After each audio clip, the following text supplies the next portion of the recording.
su Biblia, por favor, al libro de Apocalipsis, capítulo 12, verso 11, por favor. Apocalipsis, capítulo 12, verso 11.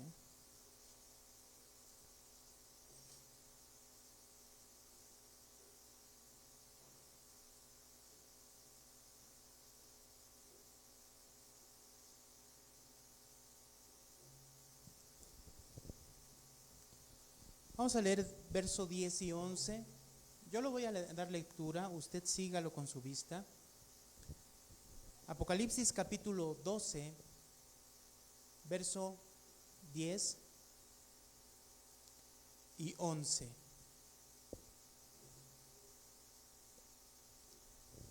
Dice así la palabra del Señor, Apocalipsis 12, verso 10 y 11. Dice: entonces oí una gran voz del cielo que decía: ahora ha venido la salvación, el poder y el reino de nuestro Dios y la autoridad de su Cristo, porque ha sido lanzado fuera el acusador de nuestros hermanos, el que los acusaba delante de nuestro Dios día y noche. Verso 11. Y ellos le han vencido por medio de la sangre del Cordero y de la palabra del testimonio de ellos, y menospreciaron sus vidas hasta la muerte.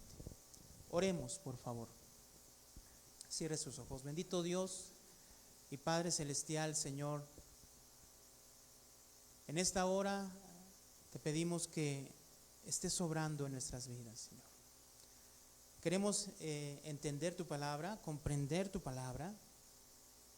Esta palabra, Señor, que trae vida, porque nos habla, Señor, de tu palabra, porque nos enseña acerca de nuestro Señor Jesucristo, el cual trae salvación a nosotros, y la obra del Espíritu Santo actuando y llevándonos a esa salvación.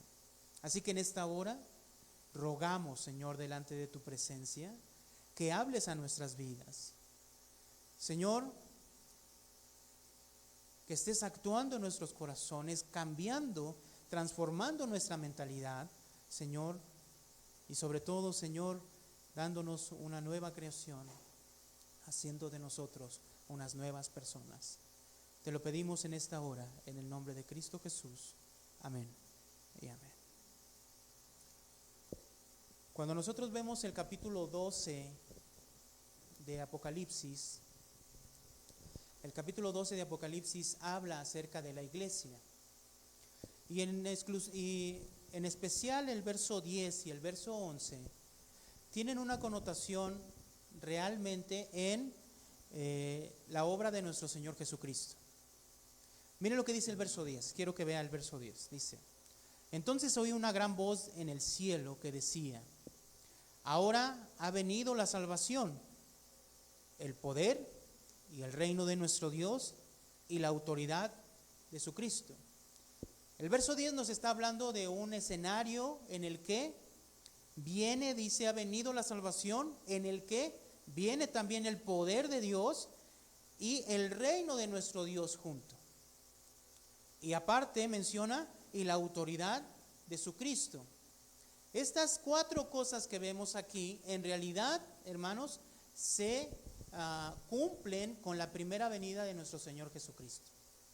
Cuando viene nuestro Señor Jesucristo, Juan el Bautista predica: arrepentíos. ¿Por qué? Porque el reino de los cielos se ha acercado.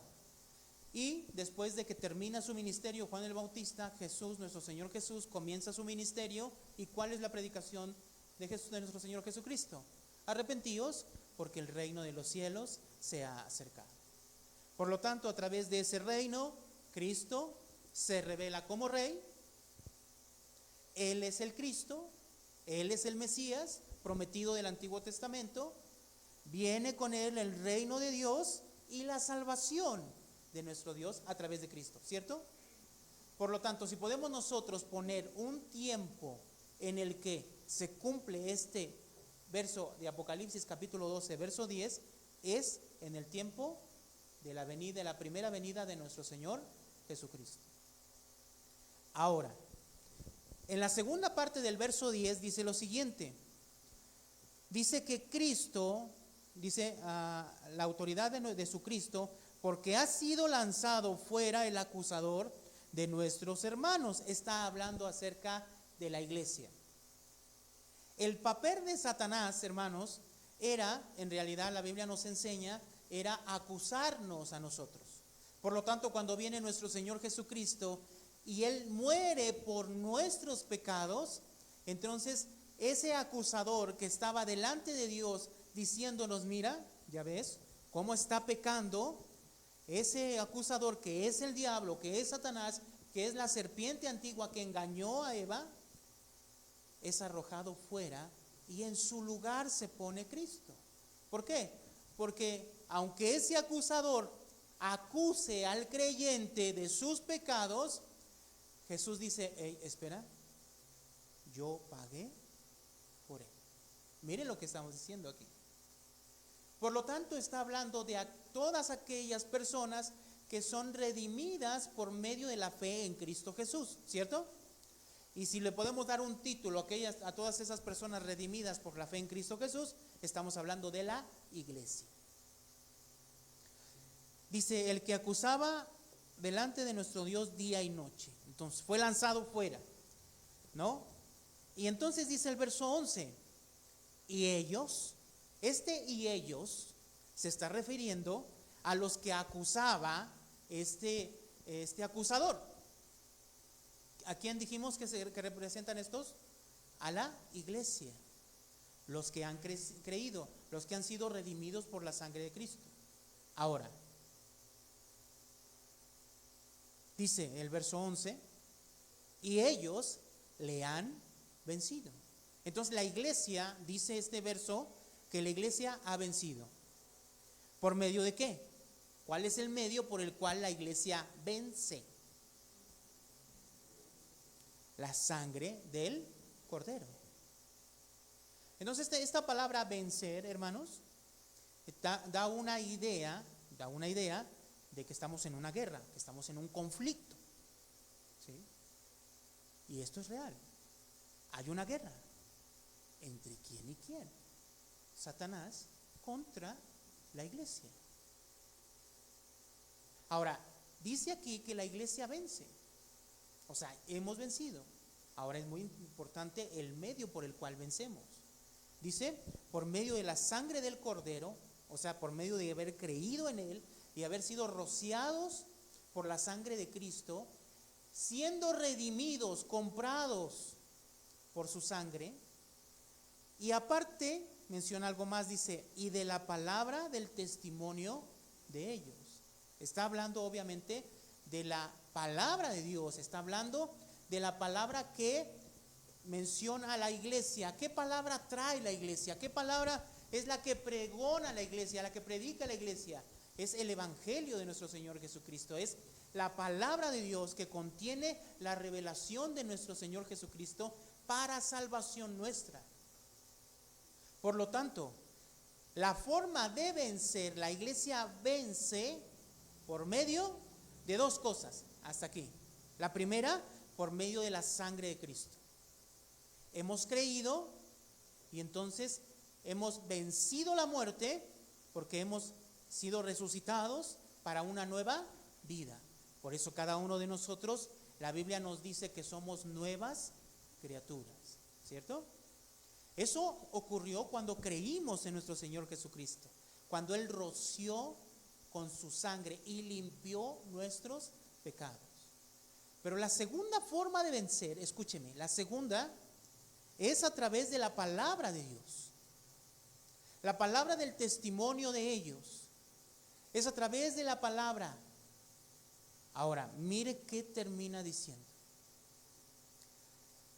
Y de la palabra del testimonio de ellos, y menospreciaron sus vidas, ¿qué?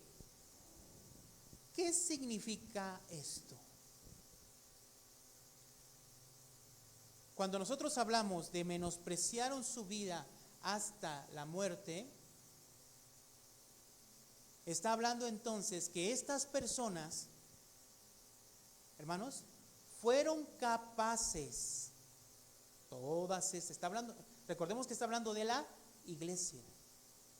Todas estas personas son capaces de menospreciar su vida en esta nueva vida que tenemos en Cristo por la fe en Él, de menospreciar su vida hasta la muerte. Esto concuerda con lo que nuestro Señor Jesucristo le dijo a Pedro y a todos los discípulos y a todas aquellas personas que quieren seguirle. A ver, vamos al libro de Mateo. Mateo, capítulo 16.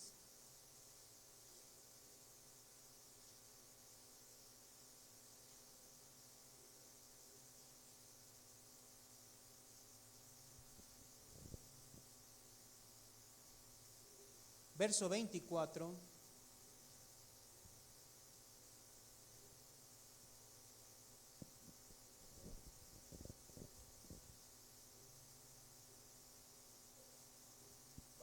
Verso 24.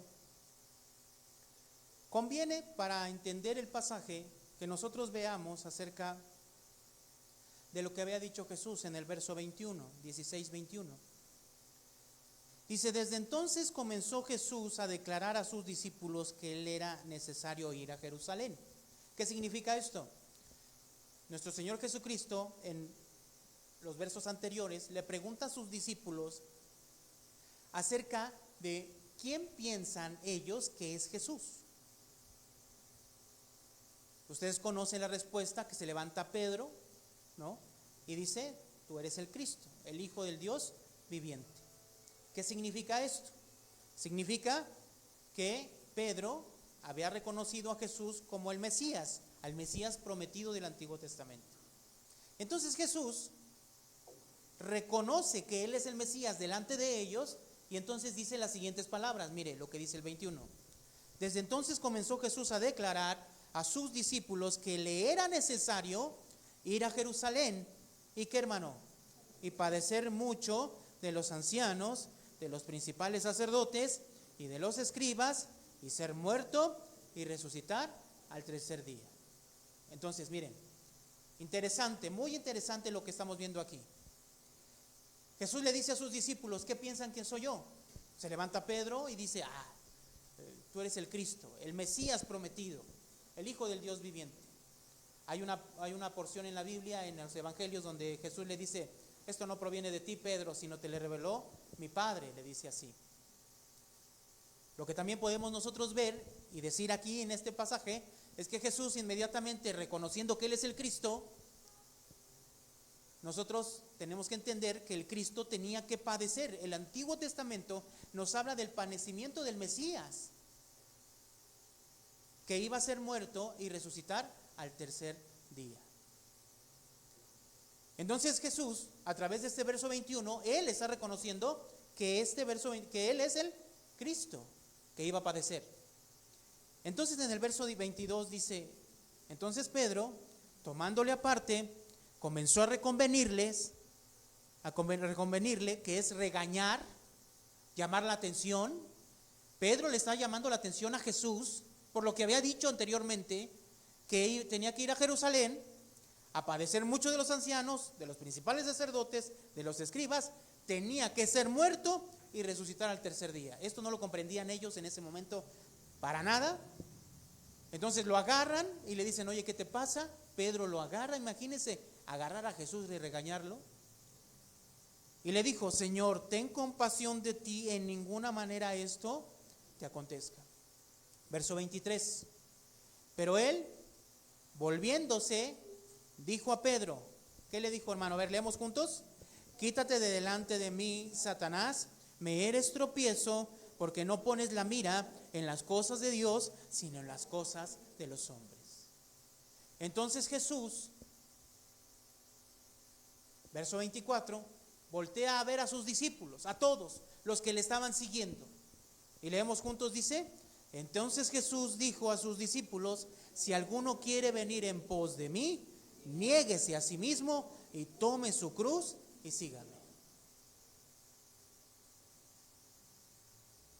Por lo tanto, este pasaje que Jesús le está diciendo a ellos, si alguno quiere venir en pos de mí, niéguese a sí mismo, tome su cruz y sígame.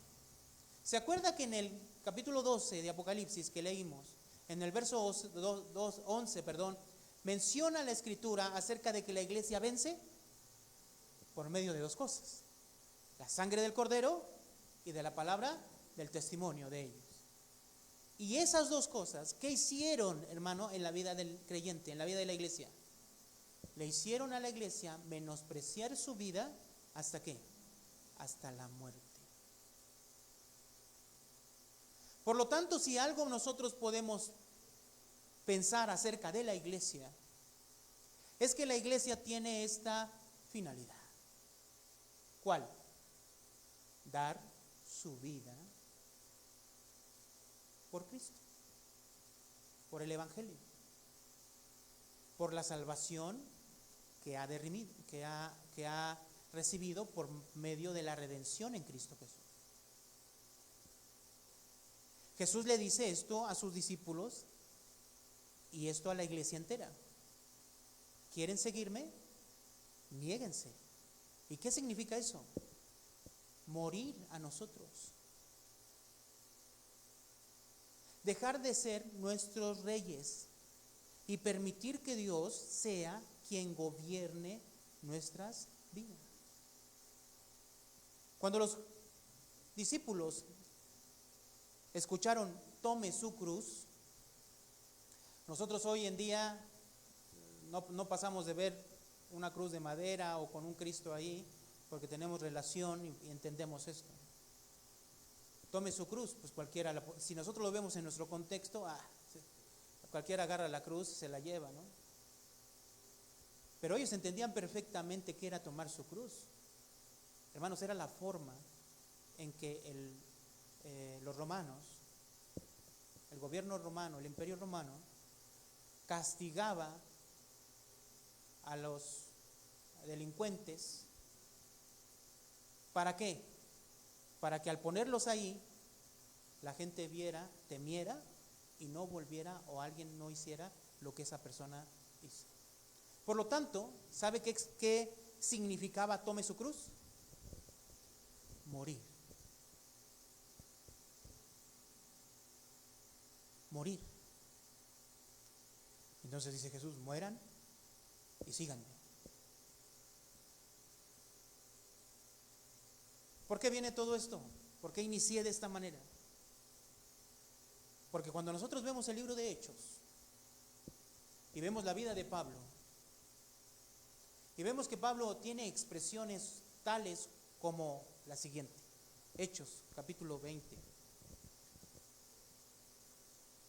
Hechos, capítulo 20, búsquelo.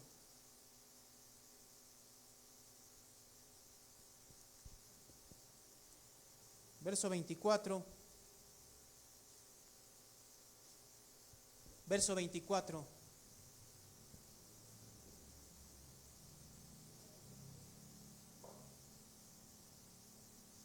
Desde el 22, miren lo que dice Pablo.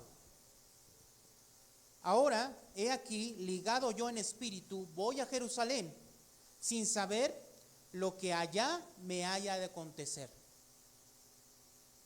¿Se acuerdan qué dijo Jesús? Que tenía que ir a Jerusalén, ¿a qué? A padecer de los ancianos, de los sacerdotes, de los escribas, ser muerto y resucitar al tercer día, ¿no? El libro de Hechos nos hace como que un símil de Pablo yendo a Jerusalén. ¿Por qué?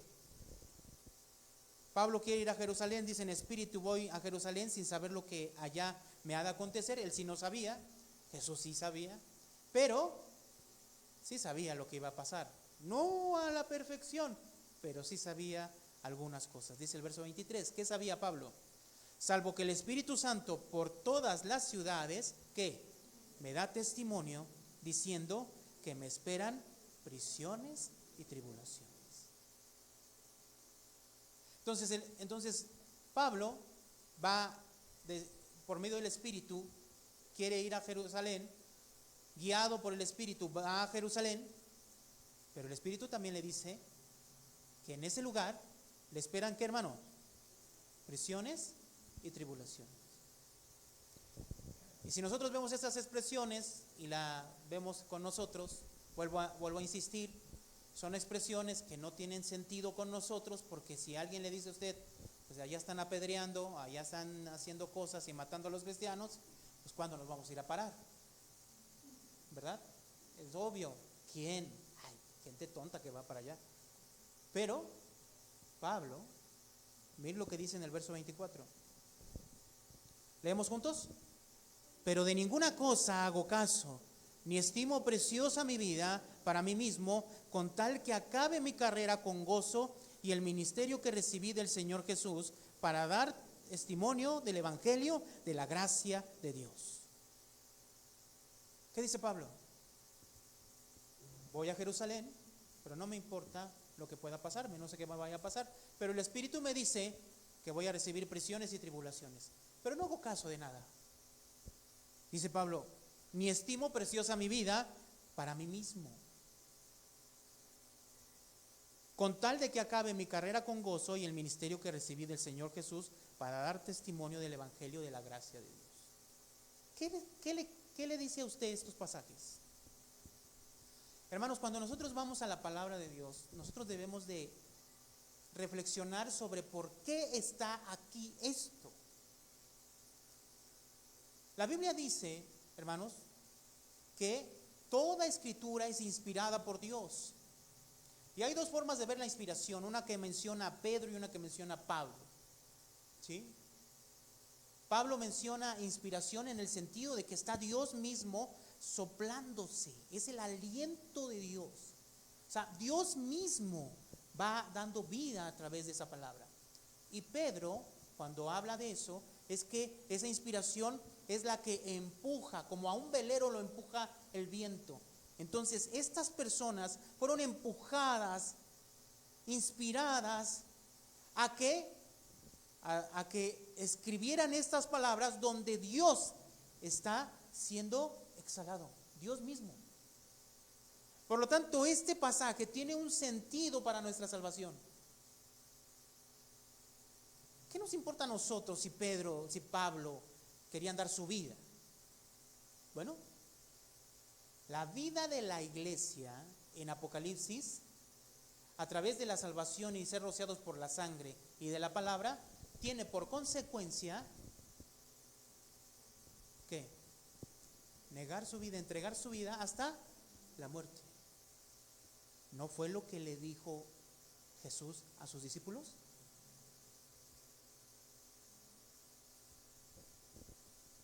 Ahora vemos a Pablo y decimos, bueno, pues él es Pablo, una persona especial, porque Dios se le reveló especialmente a él y lo mandó especialmente a él a que se fuera a los gentiles, y especialmente a él inspiró Dios para que escribiera todas esas cartas.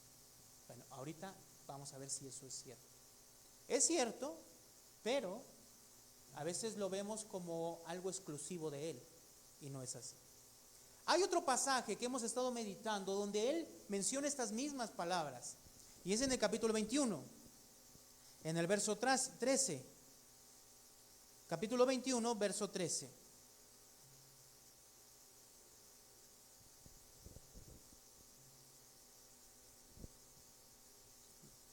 Agabo, si se acuerdan, ustedes leyeron, ¿no? El profeta Agabo llega, se amarra las manos con el cinto de Pablo y le dice así: el varón de este cinto le entregarán, así le atarán los judíos, dice el verso 11, al varón de quien es este cinto, y le entregarán en manos de los gentiles. Entonces en el verso 12, al oír esto le rogamos nosotros y los de aquel lugar que no subiese a Jerusalén. O sea, Lucas, el que es el escritor, junto con esas personas que estaban ahí, le rogaron a Pablo que no subiera.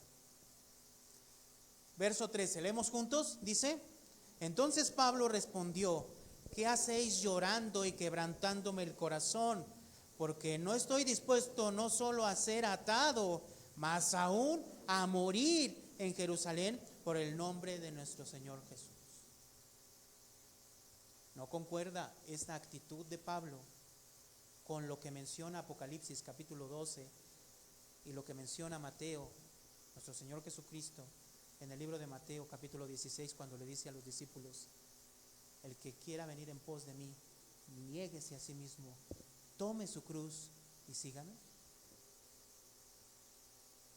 Como nosotros estamos acostumbrados a alegorizar la Biblia y a verla muy superficialmente, quiero decirle que esta actitud de Pablo y de todos los discípulos de Jesús es una actitud que debe de ser real también en nuestras vidas.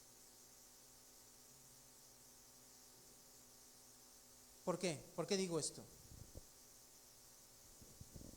Pablo hizo 3 viajes misioneros, hermanos.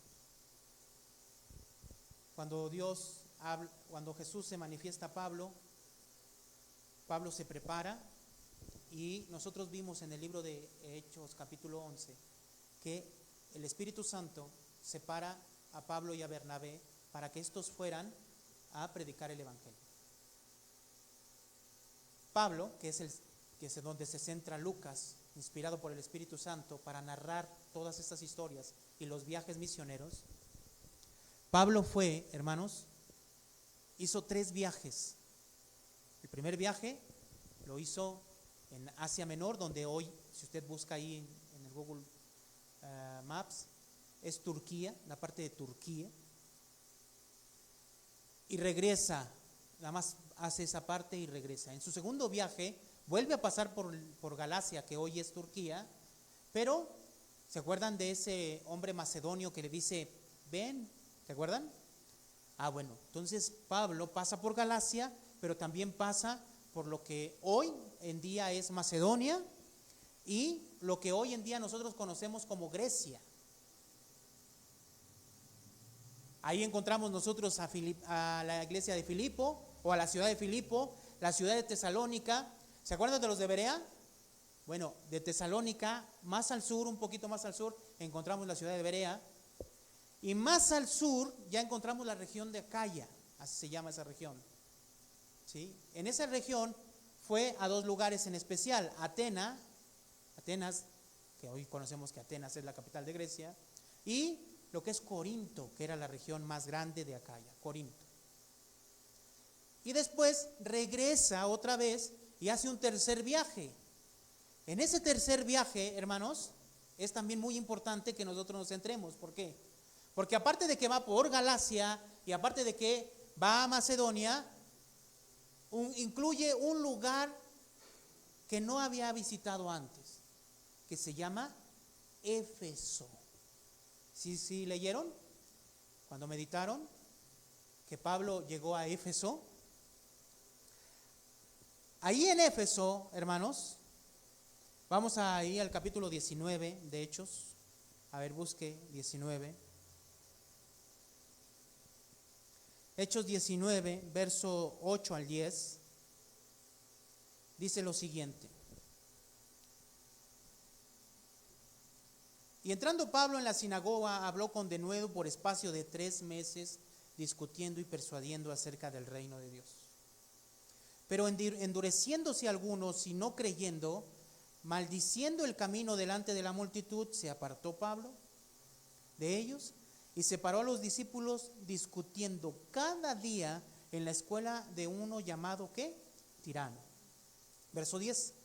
Así continuó por espacio de 2 años, de manera que todos los que habitaban en Asia, judíos y griegos, que, hermano, oyeron la palabra de Dios. Entonces Pablo estuvo en Éfeso, ¿sí? Aproximadamente más de 2 años. Algunos dicen que hasta 3 años, ¿sí? Muy bien. ¿Qué sucedió en Éfeso? Interesante, hermano. Interesante.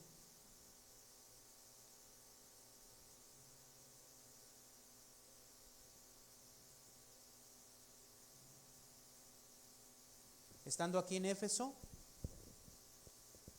Pablo escribe, hermanos, la carta o las cartas o parte de las cartas a los Corintios. Se cree que Pablo escribió 4 cartas a los Corintios. 4. Nosotros tenemos solo 2.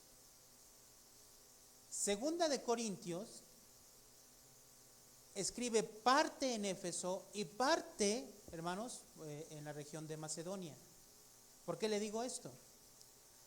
Porque en Primera de Corintios, capítulo 4, verso 16, Pablo le dice a los corintios lo siguiente. A ver, vamos. Primera de Corintios 4, verso 16.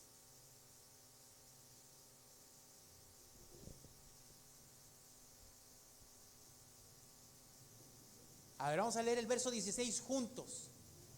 ¿Qué dice el verso 16, hermano? Dice, por tanto, os ruego que me imitéis. A ver, Pablo, ¿qué está diciendo? Sí, obviamente que lo tenemos que imitar, ¿no? Fíjense lo que está diciendo Pablo.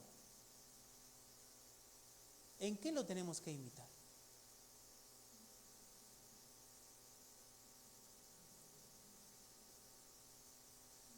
Mire, quiero que usted vea lo siguiente.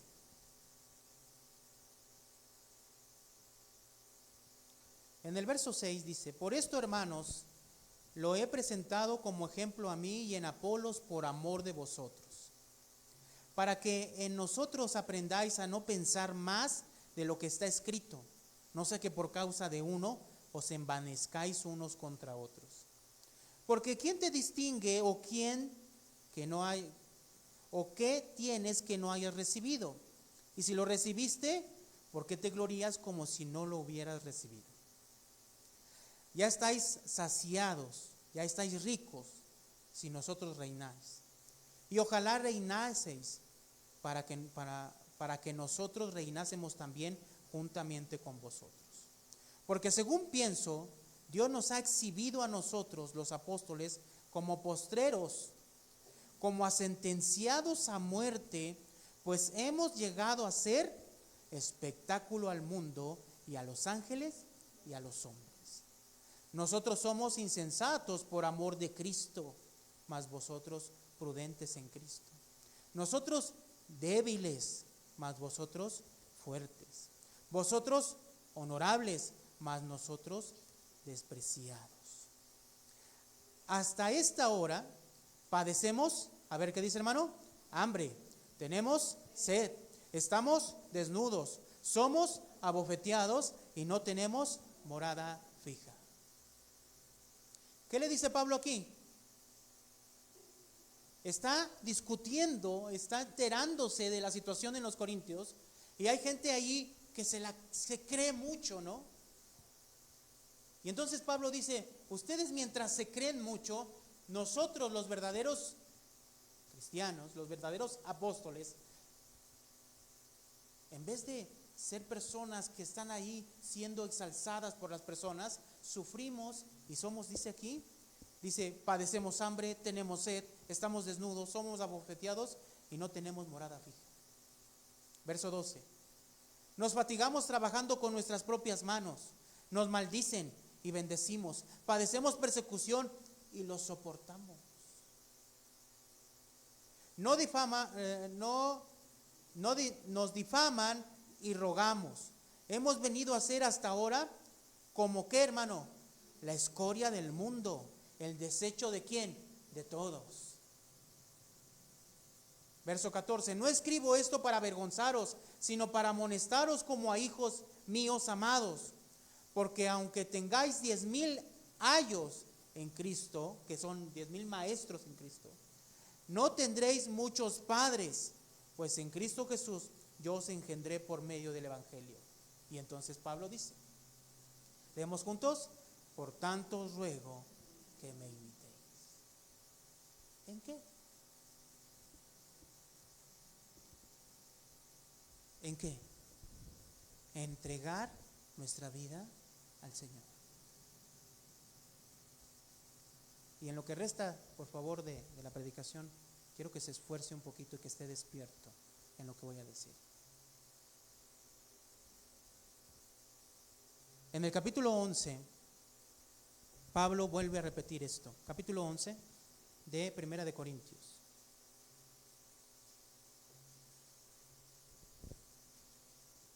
Muévase un poquito y quiero que esté despierto, por favor. En el verso 1, Pablo vuelve a mencionar algo.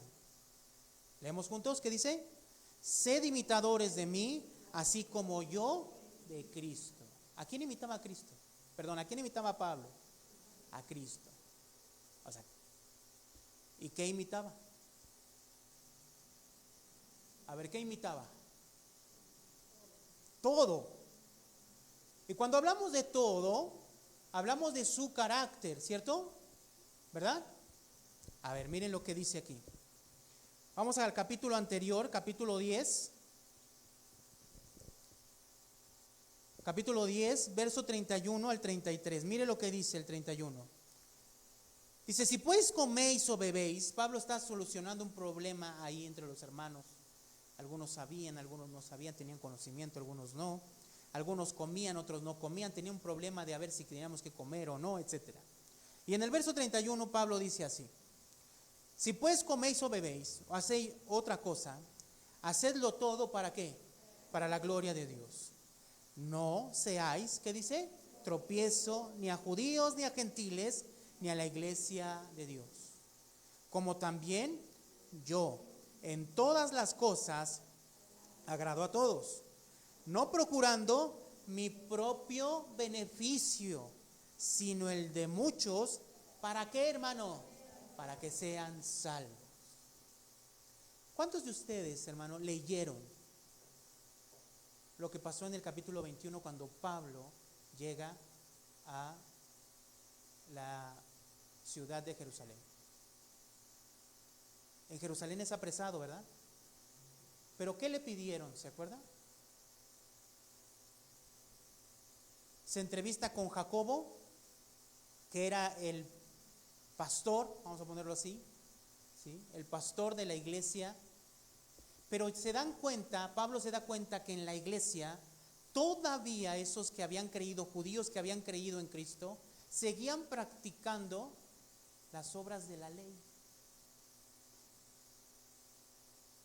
Y entonces Jacobo le pide a Pablo, escuche, le pide a Pablo que haga un voto nazareno junto con 4 personas que ya estaban puestas para ese voto. Y que se purificara conforme a los ritos de Moisés. Y yo cuando estaba leyendo eso, hermano, yo decía, ¿por qué Pablo accede? A mí se me hacía algo terrible. Pero cuando leo este pasaje, me doy cuenta de dónde estaba el corazón de Pablo. El verso 33 dice, como también yo en todas las cosas agrado a todos, ¿qué, hermano? No procurando mi propio beneficio, sino el de muchos. ¿Cristo en quién pensó, hermano? ¿En quién?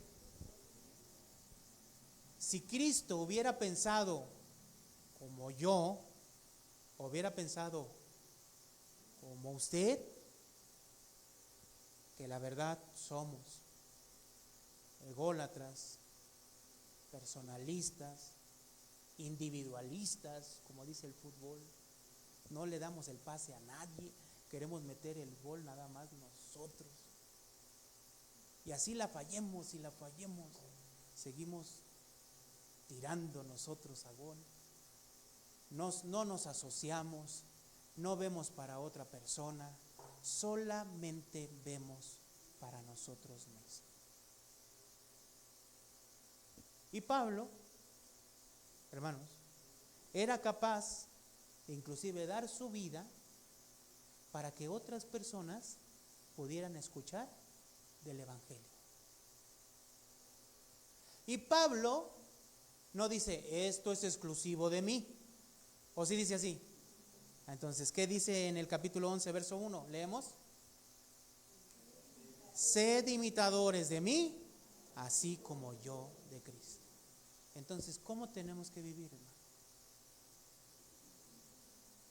Entregando nuestra vida entera para que el reino de Dios se establezca, crezca, llevando el Evangelio, viviendo ¿para qué? Para la obra de Dios. Pero la realidad es otra. La realidad es que estamos pensando, hermanos, ¿sí? En nuestras necesidades, en nuestros problemas, en qué vamos a hacer, en cómo ganar más dinero, en cuánto tiempo más tengo que invertirle al trabajo para que me dé los resultados y tener lo que yo quiero. Y sí, estamos pensando en nuestros hijos, en nuestra familia, estamos pensando en todas las cosas, hermanos, que para nosotros son importantes.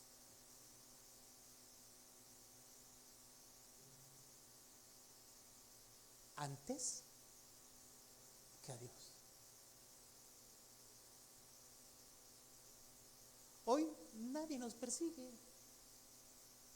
Hoy nadie nos apobetea por ser cristianos. No pasa de que nos digan aleluya, y ahora lo dicen ya así muy, así de lejecitos, era el aleluya, así lo dicen hasta entre dientes, para que no lo escuches. Y aún así lo gritaran de lado a lado, de cera a cera, ahí viene el aleluya. No pasa de eso.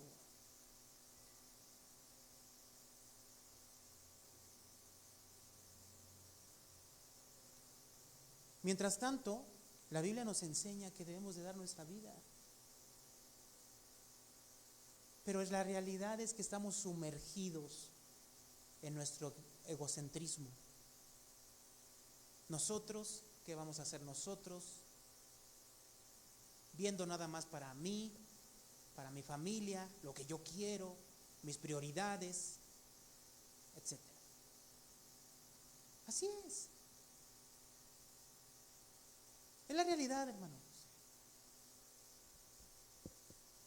Pablo, estando en Éfeso, envía esta carta. Pablo, que había decidido ir a Jerusalén. Vamos a regresar a Hechos capítulo 19, verso 21. Hechos capítulo 19, verso 21.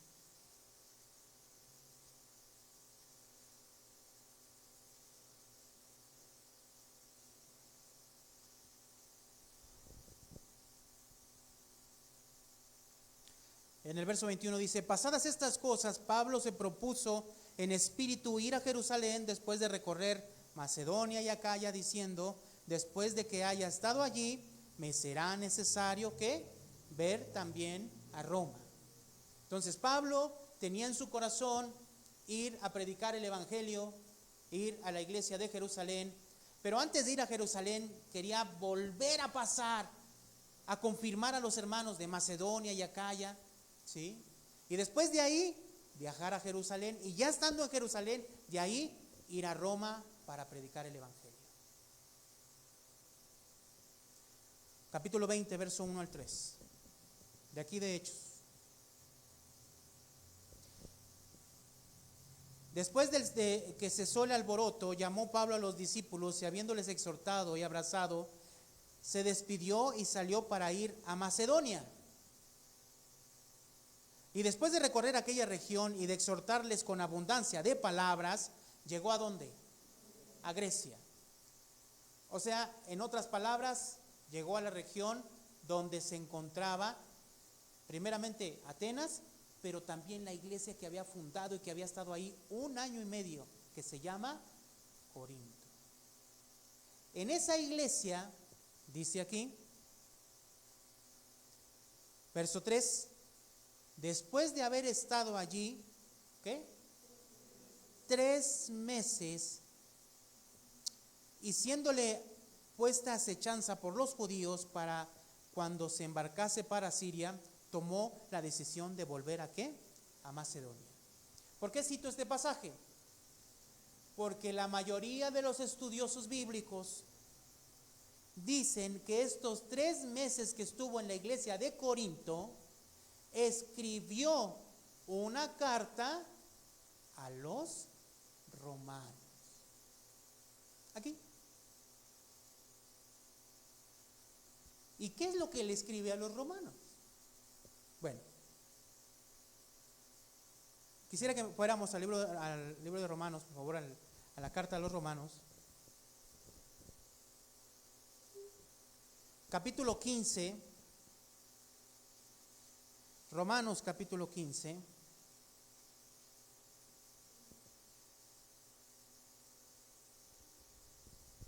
Verso 30 al 33.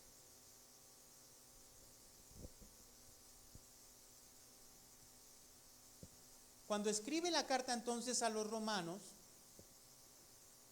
Pablo ya ha decidido ir a Jerusalén, ¿se acuerdan? Y en el trayecto a Jerusalén escribe esta carta.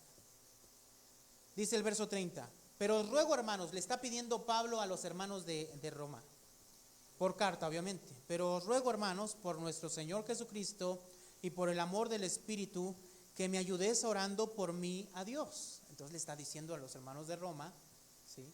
Cuando les llegue esta carta, la lean y por favor oren por mí. Ahora, ¿qué les pide? Que oren por él. Para que sea librado, ¿de quiénes? De los rebeldes que están en Judea, y que la ofrenda de mi servicio a los santos en Jerusalén sea aceptada. ¿Por qué Pablo quiere ir a Jerusalén? Hermanos, quiso hacer una colecta con todas las iglesias, ¿sí? O sea, dinero para llevarlo a Jerusalén a las personas, obviamente la iglesia pobre. La iglesia estaba padeciendo pobreza, la iglesia de Jerusalén.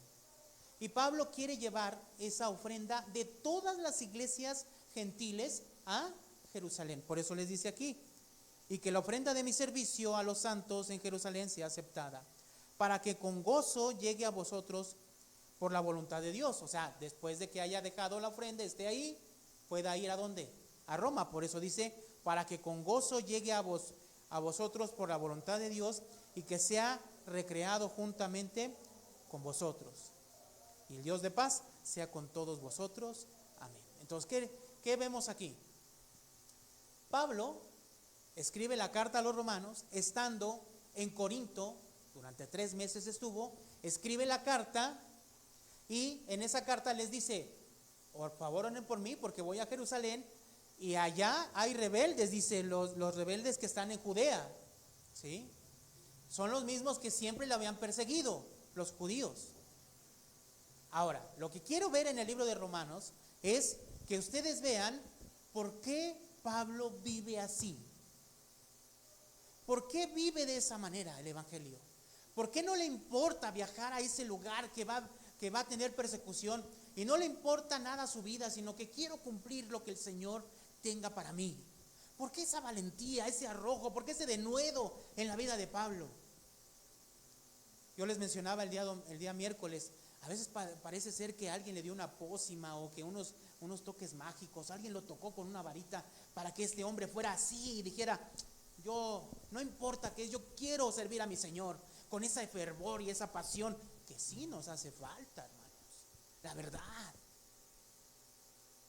Pero que a veces pensamos que se obtiene con un menjurje mágico, con algo especial. Sí, es algo especial. ¿Pero qué es? Vamos al capítulo 1. Romanos capítulo 1.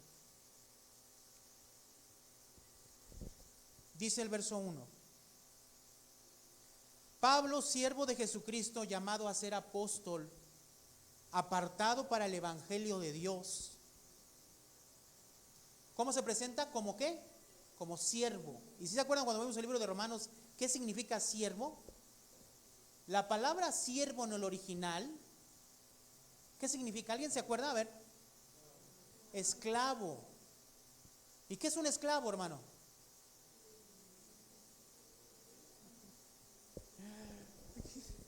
¿Qué es un esclavo? Dígame, ¿qué es un esclavo?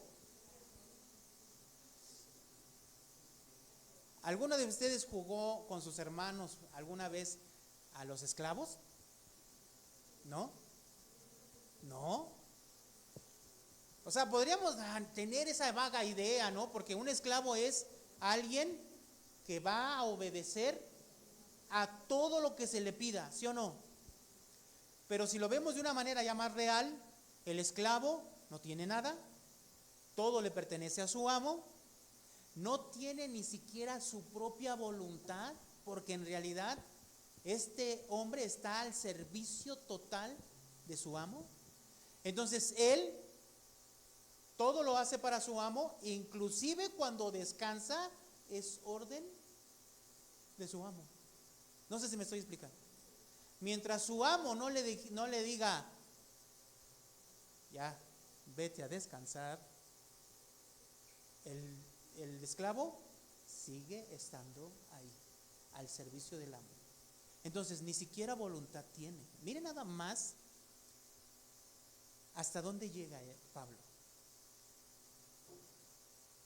Ahora, la pregunta es, ¿no? ¿Por qué puede Pablo decir esto? ¿Qué es lo que produjo en esto en Pablo? Dice entonces el verso 2. Dice que el verso 1 termina diciendo, apartado para el evangelio de Dios, que él había prometido antes de sus santos profetas en las santas escrituras. Verso 3, ¿acerca de quién? De su Hijo, nuestro Señor Jesucristo, que era del linaje de David según la carne. Cuando Pablo habla del linaje de David, está diciendo claramente que Jesús era el rey prometido, el rey que prometió Dios a David, hermano. En 2 de Samuel capítulo 7, Dios le dice a David que él va a levantarle de su linaje un rey. Entonces Pablo entiende que este Jesucristo, quien lo llamó, es ese rey prometido. Y si Jesús es rey, ¿de quién es rey? Necesita un pueblo, ¿no? ¿Y quién es el pueblo de Jesús? La iglesia. ¿No es así, hermanos? Pablo mismo. Entonces dice el verso 4, que fue declarado Hijo de Dios con poder, según el Espíritu de santidad, por la resurrección de entre los muertos. Ahora, verso 5, y por quien recibimos, ¿qué, hermano? La gracia y el apostolado. O sea, todo lo que he recibido viene de Jesús. ¿Qué ha recibido? Dos cosas totales en su vida de él. ¿Cuáles? La gracia, que significa la salvación. ¿Y qué más? El apostolado. Jesús me dio la gracia, me salvó y me llamó a lo que soy ahora. Por eso sirvo. Soy apóstol, ¿por quién? Por Jesús. Ahora, ¿qué dice el verso 5? ¿Para qué, hermano? Leemos juntos, ¿para qué? Para la obediencia a la fe en todas las naciones. Entonces Pablo es esclavo. Pablo entiende a través de lo que es Jesús, Rey, el Hijo de Dios, quien vino y murió y fue resucitado. Entiende Pablo eso y entiende que todo ha recibido la salvación y su apostolado. ¿Para qué? Para la obediencia a la fe. Hermanos, cuando Pablo va a Jerusalén a ser apresado, ¿por qué va?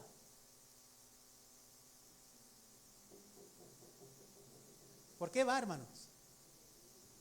Por obediencia. Va por obediencia. Pero si vamos a ser maltratados, Señor. Pero es que nadie me quiere, Señor. Y es que en mi familia me hacen a un lado, por eso tengo que estar ahí con ellos, por eso tengo que participar de todo lo que ellos. Y es que me hacen burla.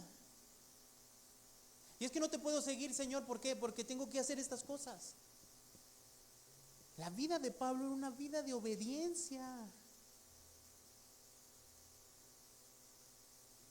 ¿Por qué? Porque conocía quién era Jesús, conocía que Jesús era su rey, era el Hijo de Dios al que servía y lo había llamado a la salvación y al ministerio.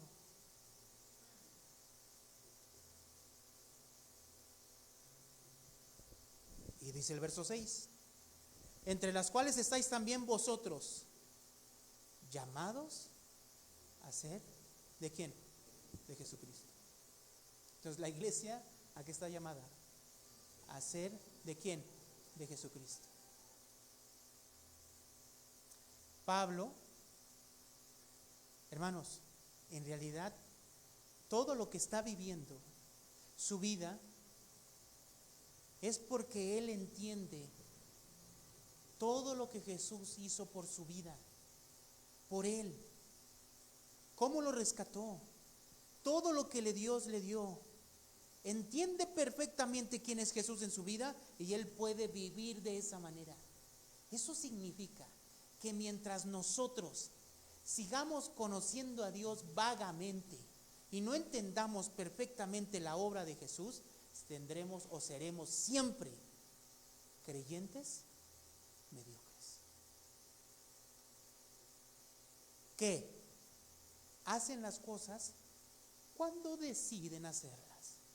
Que hacen las cosas de Dios cuando pueden hacerlas, mientras no les estorbe en sus actividades, en sus deseos y sus anhelos, porque así a veces se comporta la iglesia. Una iglesia que mientras no afecte mi trabajo, mientras no afecte mi economía y mi estabilidad, te sirvo, Señor, lo que tú quieras. Pero ¿cómo voy a dejar cosas por ti? ¿Cómo voy a dejar cosas? ¿Por qué? Si tú sabes que yo las necesito. Esa es la vida real del creyente. No estamos descubriendo el hilo negro, simplemente estamos viendo algo real. ¿Qué obediencia es? Hacer lo que a uno le place. ¿Qué obediencia es esa? Ninguna. Jesús le dijo entonces a los que le oían: ¿por qué me llamas Señor y no haces lo que te pido? Por último,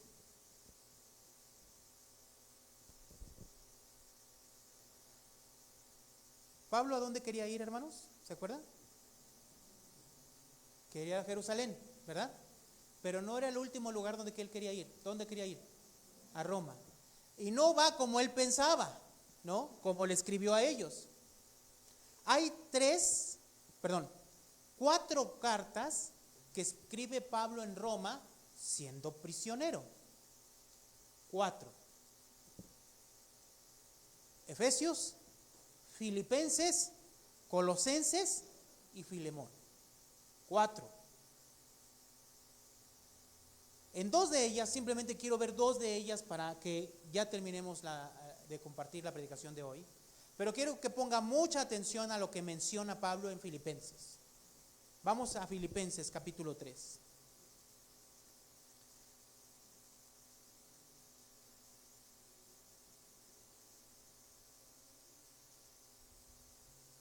En el verso 17, mire lo que dice. Aquí Pablo vuelve a decir algo.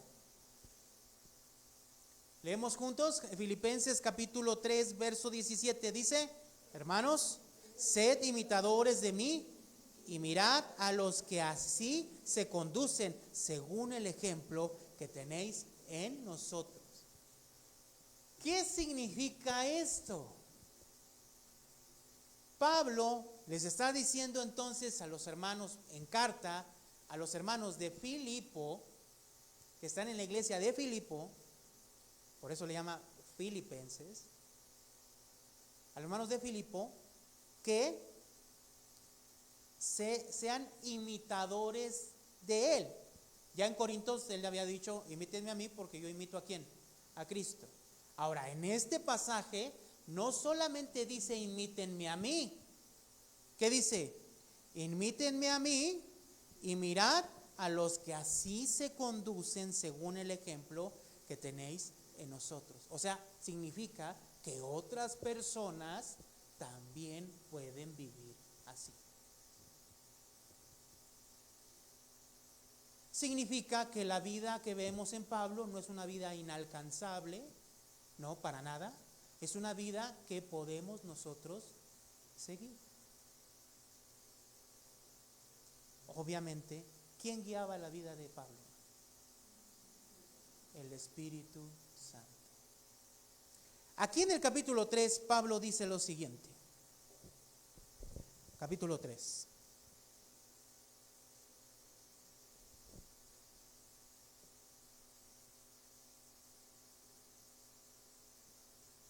Dice el verso 4. Aunque yo tengo también de qué confiar en la carne, Si alguno piensa que tiene que confiar en la carne, yo más. Circuncidado al 8º día, del linaje de Israel, de la tribu de Benjamín, hebreo de hebreos, en cuanto a la ley, fariseo, en cuanto al celo, perseguidor de la iglesia, en cuanto a la justicia que es en la ley, irreprensible. Pero cuantas cosas eran para mí ganancia, leemos juntos, las he estimado como pérdida por amor de Cristo. Yo soy esto. ¿Cuántos se creen así? Pues todo eso, dice Pablo, lo he estimado por pérdida, por amor de Cristo. Verso 8. Y ciertamente aún estimo todas las cosas como pérdida por la excelencia de ¿qué? Del conocimiento de Cristo Jesús, mi Señor, por amor del cual, hermano, lo he perdido todo y lo tengo por basura para ganar a Cristo. Todo lo que soy, todo lo que yo puedo tener, para mí es basura. Y la palabra basura, ¿usted sabe qué significa? En el original, hermano, no quisieron traducir esto como estiércol.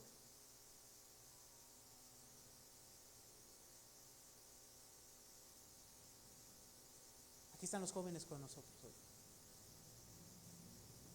Jóvenes que están estudiando. Y es bueno que estén estudiando. Pero no se les olvide a nuestros jóvenes que antes de todo eso, que para el mundo es valioso, lo más valioso que tenemos nosotros, y que en realidad trasciende más allá de este mundo, es el conocimiento de nuestro Señor Jesucristo, el cual nos hace vivir unas vidas gratas, agradables a Él. Estudien, ¿sí? Prepárense, sí. Pero siempre tengan en cuenta esto. Todo eso no se compara con la gracia y la gloria de nuestro Señor Jesucristo. Pero a veces no somos nadie y no tenemos nada, pero aún así nuestro orgullo y nuestro ego, lo que quiero hacer, lo que quiero tener, satisfacerme a mí mismo, ¿cuánto nos cuesta dejarlo? Dice el verso 9, y ser hallado en Él, no teniendo mi propia justicia, que es por la ley, sino la que es por la fe en Cristo, la justicia que es de Dios por la fe, a fin de conocerle y de poder, y el poder de su resurrección y la participación de sus padecimientos, llegando a ser semejante a Él, ¿en qué, hermano? En su muerte. Debemos entregar nuestra vida, hermano. Pero ¿sabe qué hacemos? Rebajamos esto y decimos, bueno, con tal de que tú leas, fíjense, ¿hasta dónde lo rebajamos?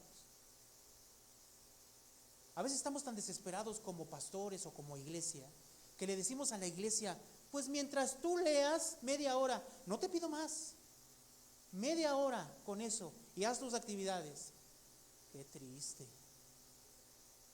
Mientras la Biblia nos dice que debe de ser una vida de entrega, ¿no? Bueno, ¿por qué ponerle media hora? ¿Por qué decir que tenemos eso? Hermano, entrégate al Señor. Sí, tenemos nuestro trabajo, sí, pero debemos de buscarle. Aún en el trabajo, estar recordando su palabra. Y después de trabajar, buscar su palabra. Añorar que el Señor dirija nuestras vidas. Que esté presente todo el tiempo en nuestra vida cotidiana, dirigiendo nuestra vida. Pablo es esto, una y otra vez. No me importa morir, no me importa hacer esto, no me importan los padecimientos, con tal del conocimiento de Cristo, con tal de que obtenga esa salvación gloriosa.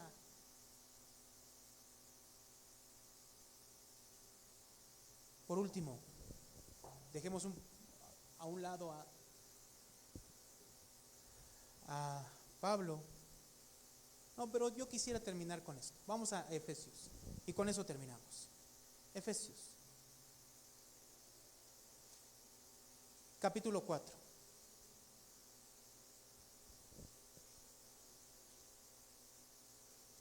Es un texto que usted ya conoce. Efesios capítulo 4, verso 11.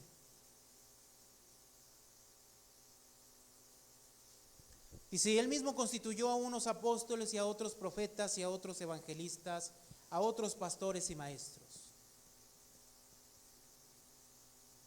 a fin de perfeccionar a quienes, a los santos para la obra del ministerio, para la edificación del cuerpo de Cristo, hasta que todos lleguemos a la unidad de la fe y del conocimiento del Hijo de Dios, a un varón perfecto, a la medida de la estatura de la plenitud de Cristo. ¿Hasta dónde tiene que llegar la iglesia? Bueno, ¿hasta dónde tienes que llegar tú? En tu vida real. ¿Hasta dónde, hermano? O sea, ¿qué es lo que está diciendo? Entiéndalo, hermano. Entiéndalo ya. Nuestra vida debe de reflejar la vida de Cristo en donde quiera que vivamos. En la familia, en el trabajo, en la escuela, donde sea. A eso hemos sido llamados.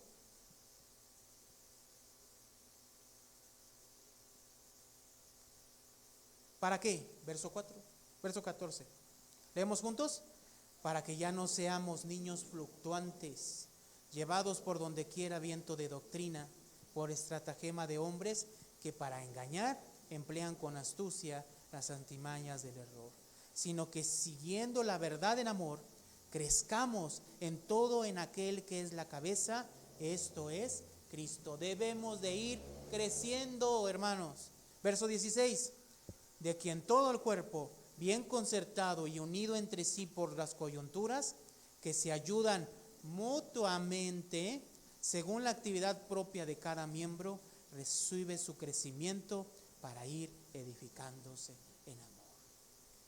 Como Pablo llegó a pensar de esa manera, a sentir de esa manera y a comportarse de esa manera a través de Cristo Jesús, a través de la palabra de Dios, a través del entendimiento y del conocimiento de quién era su Dios. Jesús era su rey, él era su esclavo. Señor, tú dirígeme, tú dime para dónde, no importando qué padezca. ¿Qué significa eso?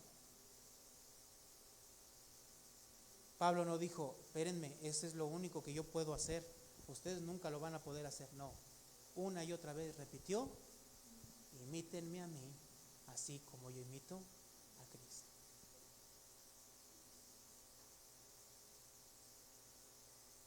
Vamos a orar.